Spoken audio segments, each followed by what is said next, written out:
I think we've been hunted for a long time. There's another deep strike. Touchdown, Tiger. We know everybody wants to beat us. He's loose. On top, fires and a touchdown. Name in the bright lights. The fun's in the competition. That's why you come to Clemson. Did y'all all stay at the Yes. It was nice. Did you go to dinner last night? I did. Yeah, that's where he That went. was good. Welcome back to Clemson. You can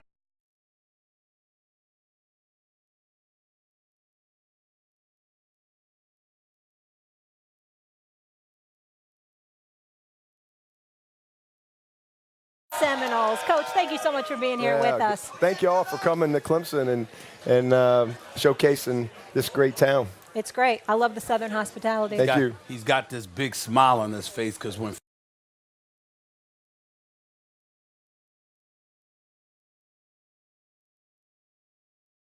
Should be this should be special. This is far worse. This is years in the making. This is I love far it. worse. Years Far in the I making. love it. Facing the Max, music. on the other hand, you know, he's good. Listen, I saw what you guys were doing. I saw what you were up to. You know. Now I see to me, I see a competition for the #1 spot in the college football universe. And I don't mean on a year-to-year basis. I mean, whose era is this? Are we still in an era where you guys are contesting, you against Nick Saban and your program against his? Or are we in a new era that is the Clemson era, the way the previous one was the Alabama era, Coach? I don't know about all that. I'll let y'all figure that out. We're just little old Clemson trying to be the best we can be every year. I'm going to save you here. I'm going to play a little sound of you from yesterday. Let's all take a listen to that, and then you're going to follow up. This is yesterday? Okay. There's nothing wrong with Trevor, and I don't like people trying to create drama. There's no drama on this team, so what do people do? They want to create drama. It's the most unbelievable thing. There's no drama. Ain't nothing wrong with Trevor. Drives me crazy. There's no drama on our team, and so we just want to create some drama. Oh, Trevor missed a throw. He must be hurt. No, he's human. He's human. All right? So here's what I'm confirming. Trevor Lawrence is a great football player and a great leader, and there ain't nothing wrong with him. All right. You took a lot of flack for the close win, obviously, against UNC. Can you please follow up on what you were explaining there to everybody? Yeah, Took a lot of heat. Well, first of all, you know, we shouldn't have reporters asking our players private medical stuff that we haven't put out there, released. Right. And so that's what happened. And so this speculation gets out there because maybe he hasn't met other people's expectations, but he's met our expectations. He's played great. He's run great. He's made some huge plays, extending plays, big scrambles, big throws. Our third down percentage is higher than it was after 5 games last year. We're throwing for more yards per game after 5 games. But, people kind of have this, they like to build people up and tear them down. But there was this underlying thing like, oh, my God, there's something wrong with him. They're keeping it a secret. And I'm like, where is this coming from? And it started with kind of a question that should not have been asked. When guys are hurt, we tell them. There's nothing wrong with him. And so people want to create something. Isn't that coming from a place where they're trying to understand how this guy you say he's human. He didn't look human last year. How all of a sudden you're seeing some things where you're like, oh, he's missing a throw. And it's not coming from a bad intentions place. It's coming from a trying to explain what they're seeing place. Well, no, he missed throws last year. He took too many sacks. He did not use his legs like he needed to. So I see all the good things he's doing. But yeah, he's had some bad plays too. But if you really look at it, he's played 1 fourth-quarter game. We could have left him in against Georgia Tech, and he'd have all these stats. We could have left him in against Syracuse. We could have left him in against Charlotte and scored 100 points. And that's not what we're about. We want to dominate the opponent, but we're not here to embarrass people. And I want other guys to play. So it's not about all of that. But the thing for me was North Carolina. It's the first time in 20 games that I've ever seen Trevor Lawrence with a game on the line in the fourth quarter. And so it was good to see him respond. And I didn't think he played great against North Carolina. He made a couple mental errors. He missed a touchdown throw. And when you barely are getting the ball, we only had like 60 plays. It get compounded. We had a bunch of offsides, just some misplays. It was a funky day, but he found a way to get it done. It was the first time that I saw him in that situation, and I'm super proud of him. He's done an awesome job. As a beat writer for over 17 years, I totally agree with you about questions not needing to be asked about a kid's medical situation without going through the program. This ain't the pros. All they had to do is ask me. Exactly. It's college, and you have to know better than that. So I'd give you that. But I will ask you this question. When you look at him right now, he's completing a little bit better than 61% of his passes. He's got 5 interceptions in 5 games. Yep. Obviously, he's human and what have you. But talk to me about the Trevor Lawrence that went up against Alabama in the national championship game and played lights out and looked absolutely spectacular to the Trevor Lawrence that we have seen this year.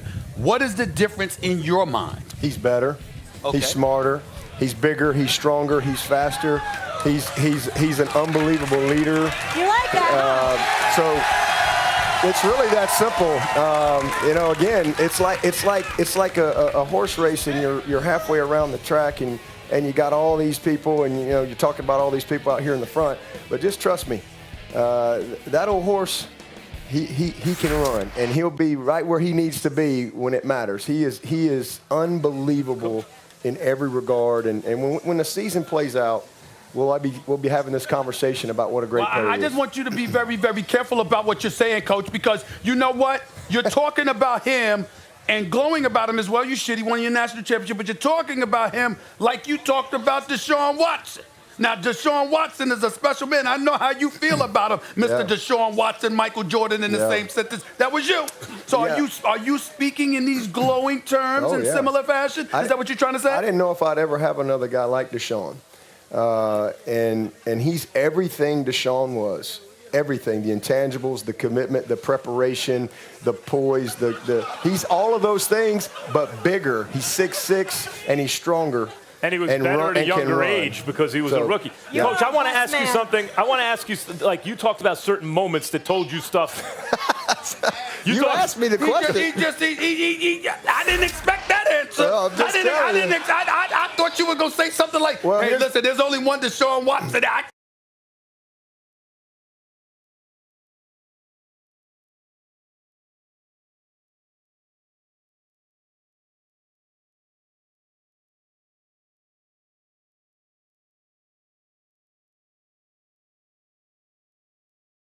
And he's got, long hair.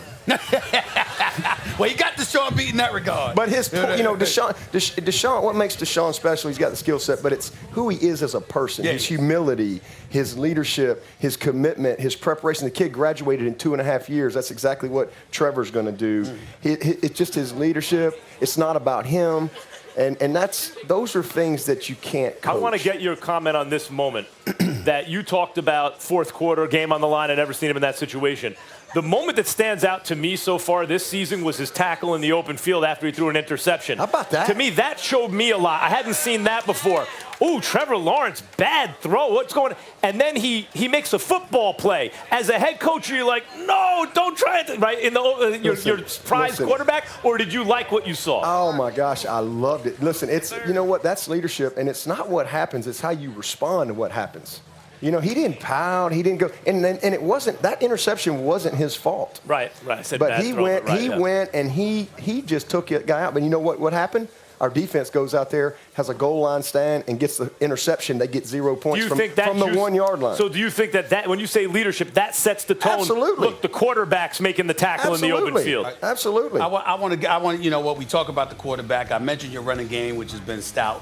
No question about that. And obviously, Higgins and don't get me started with Justin Russell, what he did. I can't forget about him for the national. I owe him an apology, too. He'll be there today. I know he will. But here's some humble pie. Oh, stop it. But I will say this. I want to give the defense some love, too. I mean, I'm looking at Simmons. I'm looking at a couple of guys that are getting some sacks for you. How do you feel about your defense this year? Because your defense will have to show up to deliver the goods. Yeah, there's no doubt. Well, here's where we are. So, obviously, we had a bunch of freakazoids last year. Right. All right. Well, last year, after 5 games, we were giving up 16 points a game. We're giving up 12. Last year, after 5 games, we had 17 sacks. We got 19 sacks. Last year, after 5 games, we had 1 interception. We got 5. So they're playing great. We didn't play our best game in North Carolina. Gave up a big play. We don't usually do that. And then we gave up the long drive at the end of the game. But we rose up and got the stop on the 2-point. But they've done a phenomenal job. Our back 7 it has led the way while we're growing up those guys up front. But I love those guys. Coach V does an unbelievable job. And again, we're getting better. We're a team that's going to keep improving. You've coached teams that have won the national title. You've also coached teams that haven't, and yet we're still great teams. Absolutely. Looking back at it, was there a real fundamental underlying difference between your national championship teams, like the character of those teams, and the teams that didn't quite get there? Is it sometimes just the way the ball bounces? And how would you apply that kind of way of looking at it to this team this year? Oh, yeah, absolutely. Well, first of all, you got to be good enough. Not every team's good enough to win the national championship, and that's okay. That's what. And people get mad at me. Our goal is not to win the national championship. We have 5 goals, and that's not one of them. What are they? It's to win the opener. It's to win the division. It's to win the state championship, to win the ACC championship, to win the closer. Because we could go undefeated, and somebody may not even vote us to go play for the national championship. We don't control that. So winning a national championship is a byproduct of what can happen if we achieve our goals, but also we're committed. And so I've had great teams. Sometimes you have a great team. Maybe a player gets hurt. You know, does that mean that everybody else isn't committed? They didn't give everything they had? You know, that 2014 team, #1 team in the country, Deshaun got hurt. We beat Oklahoma. You picked against us in that one, too. I don't recall that. That wasn't true. And we beat them 40-6. I did not pick your Oklahoma to beat y'all. I got a big memory. But anyway. That's not one of them. So that team was great. Those guys were amazing. And we didn't win the national championship. That's one of the best teams I've ever coached. I got a question. Paul Feinbaum, I got to bring him up again. Paul Feinbaum, to his credit, who wanted to be here but couldn't, here's the question that I have for you, because you just brought up something else that's very, very important. You don't get to pick and choose whether you're going to be one of those Final Four teams. You could go undefeated and still end up not being picked to be in the Final Four.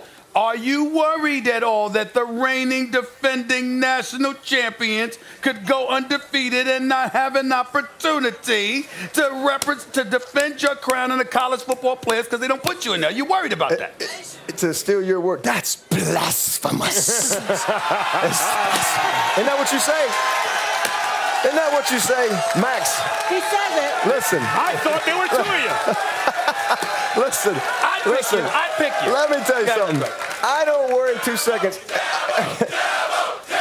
I tell my team, if you sit around and worry about the things that you don't control, those things control you. So I don't worry about that second. I'm worrying about beating Florida State. I'm worrying about trying to, get Trevor to play up to y'all's standards that y'all all want him to play at. You too. Let me get in here quickly before we let you go. Can you tell me how you feel about the Fair Pay for Play Act recently instilled in California? Yeah, I think it's going to be a great conversation. You know, I think right now where it sits, like today, if it just like happened today, it'd probably be good for some individuals. Probably not good overall for just college athletics with no parameters.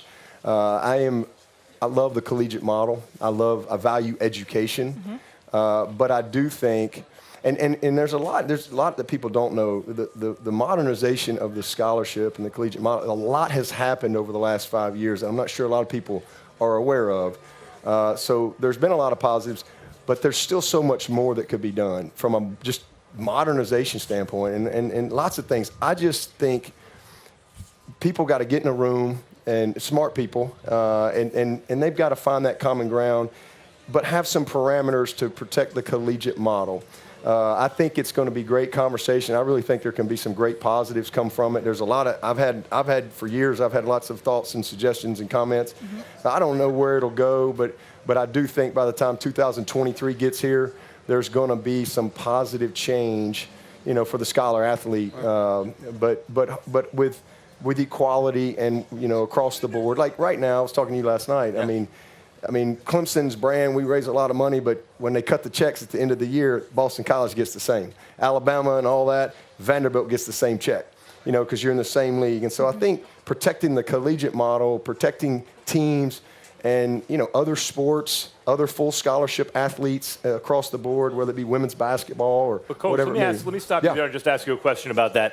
The best suggestion I've heard to protect the kind of amateurism that we love about college football and be fair to the players is a suggestion you had about they can make money, but you have to graduate first, and then you get it at the end. So, like, while you're playing, you're in a way an amateur, but ultimately you're not compensated for your efforts. I like that idea a lot. I think it's interesting. Our country's built on education.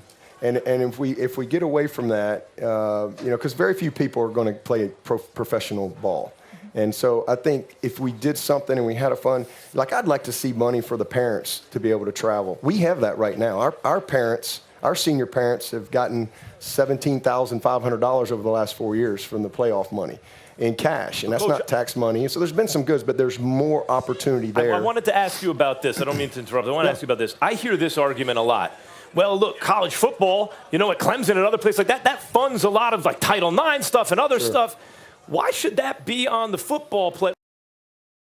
Like if it means a lot to the university and to the NCAA, go ahead and fund it. You have endowments, fund those other things. Why should it be on the backs of the college football players? Well, because universities are businesses, and not many universities can fund all of those things. So there's very few Clemsons or Alabamas that generate the type of money. There's a lot of colleges that would have to make some tough decisions, and the student-athlete experience would change drastically. But, again, I think there's a common ground. I always tell people, the people on the far left, people on the far right, they're the same people. It's the people that can find some common ground in the middle that create progress and create change. And so I think it's going to generate awesome conversation, already has. And I think by the time this thing, it's going to be litigated and whatever. But I think there's going to be great positive change and modernization. But me personally, like you said, I would like to see us tie things to education. And so it's the same for this guy. And, that left guard that nobody knows, it's the same. And so when you walk across that stage and you get that degree, so whatever that likeness money, whatever it is, and you know what? It's the same for the guy at East Carolina. It's the same for the guy, to protect the collegiate model. I think there's a lot of discussion that will come through that. And in the end, smart people will get it together, and this great game will continue. And education will continue to be the foundation. Education is the key, and obviously we're still 3 years out. This man, since he took over 5 ACC